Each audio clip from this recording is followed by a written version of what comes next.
Alright, so Riftbound Unleashed has barely been out, and honestly, the meta already feels way more optimized than I expected. The meta already feels solved. You already have LeBlanc everywhere, Master Yi hold/ambush getting refined insanely fast, Purple Vex hold locking people out of games, and Misfortune Aurora causing arguments already. And people in regions like China are optimizing these decks way faster than most expected. And honestly, I don't think this means Riftbound is dying or the meta's bad or anything, but I do think it shows how insanely fast modern card game metas evolve now, because card games don't really get long discovery phases anymore. A set drops, and within days, optimized set lists exist, match spreadsheet exists, counter decks exist, and tier list exists. And suddenly, everyone knows what the best decks are supposed to be.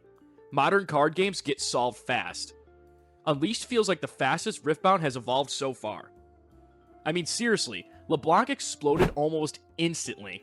People knew the Reflection Shell looked strong way before even release, but I don't think most players expected the deck to get refined this fast. Now, tournaments are already full of it. Every content creator is talking about it, and people are already trying to tech against it. Everyone is playing LeBlanc. And honestly, LeBlanc represents the modern card game problem perfectly. The second players realize a deck scales well, rewards optimization, and has strong matchup potential, the internet locks into it immediately. And now people already talk about LeBlanc like, yeah, obviously it's top tier. And it's like, bro, the set just came out. And if we look at tournament results from China, we see that decks like LeBlanc are topping city challenges all over China. Is this the new Draven? Let me know, guys. Alright, so let's talk about Purple Vex. I think this is one of the most frustrating decks people are going to run into right now. And personally, I think myself playing against it, it is one of the most annoying decks ever conceived in this game. It just slowly makes it feel like you're not allowed to play the game. You try to build pressure on your board, and Purple Vex at a battlefield stuns it. Then with her hold effect, is a lot of times able to draw like 3 cards per turn. And then if you try to do anything to counter it, like use a punch first or something to make your unit strong enough to take over the battlefield, you just end up getting defied or counterspelled some other way.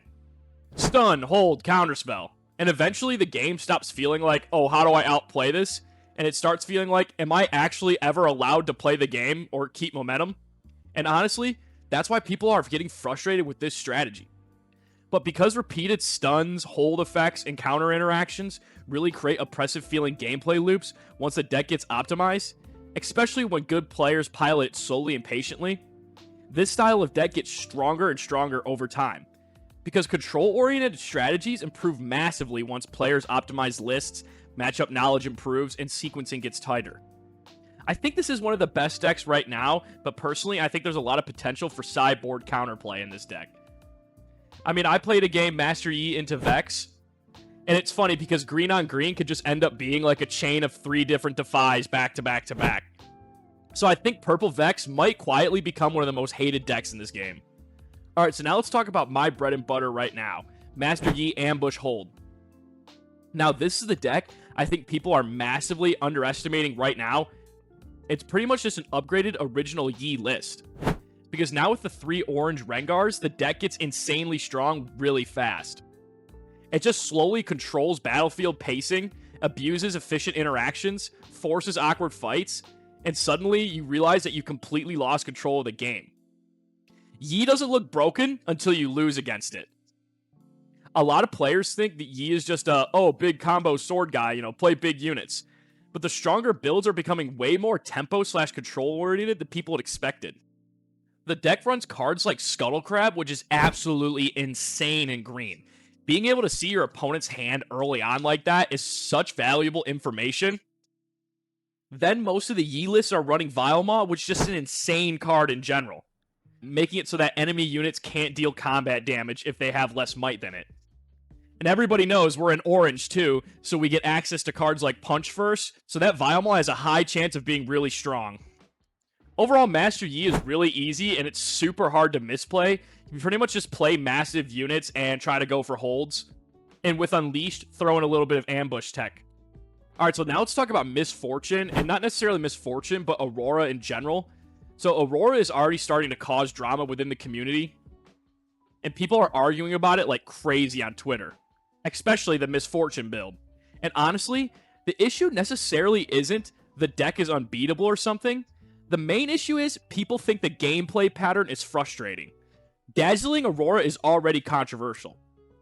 Now, I see a lot of people talk about how the deck is OP, and I think people with this take are kind of a little bit naive.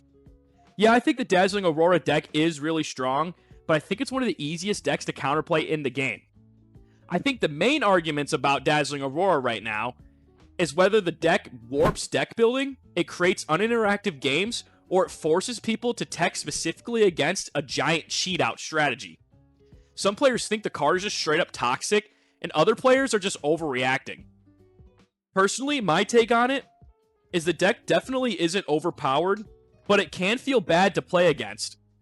Because a lot of times, you're just hoping your opponent doesn't draw Dazzling Aurora, and on their end, they're just hoping that you don't draw your Gear Hate. So the game starts to become this weird rock, paper, scissors game, which a lot of matchups in the first place can be like, but Aurora specifically forces this pretty much every game. So I think overall, it's pretty bad for the game's meta. What do you guys think? So overall, I don't think this is specifically a Riftbound problem. This is just modern card games now. The second a strong strategy appears, YouTube videos discussions happen, like this one. Discord discussions happen. Tournament lists spread instantly. Reddit starts theocrafting counters. And suddenly, experimentation shrinks really fast. Because people are terrified of wasting resources, wasting their money, bringing bad decks, and falling behind the meta. Players are terrified of falling behind. So naturally, everyone gravitates towards whatever looks strongest. And honestly, content creators, including me, accelerate this too. Every tier list, best deck video, tournament recap, and meta guide pushes optimization faster, and that's just the reality now. One thing that I like to point out, and something that I respect a lot of players at my locals will just not bring meta decks. They just bring what they like to play, and honestly, that's really cool. As somebody like myself who sometimes falls into being a meta slave, seeing this at locals is nice. So the real danger is when people stop experimenting. This is the part that I think matters the most. Not whether LeBlanc or Aurora are technically broken, but whether players stop experimenting with decks and cards entirely. Because card games become way less interesting when everyone collectively decides the meta is solved. You know, back at Spirit Forge, oh, we're all playing Draven, or now, hey, we're all playing LeBlanc or Aurora, after like 1 week of the meta. The real problem is no experimentation. And the funny thing is, most metas aren't actually solved that early. There are probably counter decks, weird tech cards, unexplored archetypes, and local meta answers that people haven't necessarily figured out yet. But experimentation dies really fast once the community collectively decides, okay, these are the best decks. That's the part I think Riftbound should try to avoid long term as a community. Because the healthiest card game communities usually keep innovating, adapting, and experimenting, instead of just copy-pasting lists forever. But yeah, I'm really curious what you guys think. Do you think Riftbound meta is evolving too fast already? Or do you think this is just what modern card games look like now? And honestly, what decks do you think are really going to dominate Unleashed long term? LeBlanc, Purple Vex Hold, Master Yi Hold, Misfortune Aurora, or something nobody's figured out yet? Also, guys, I'm going to be hosting the first Riftbound Insider Cash Cup this Saturday at 5 p.m. EST in the Discord. Free entry this week, so the pricing isn't going to be great, but if turnout is good with these, we're probably going to start doing weekly tournaments going forward. So if you enjoyed this video, thanks for watching, and subscribe.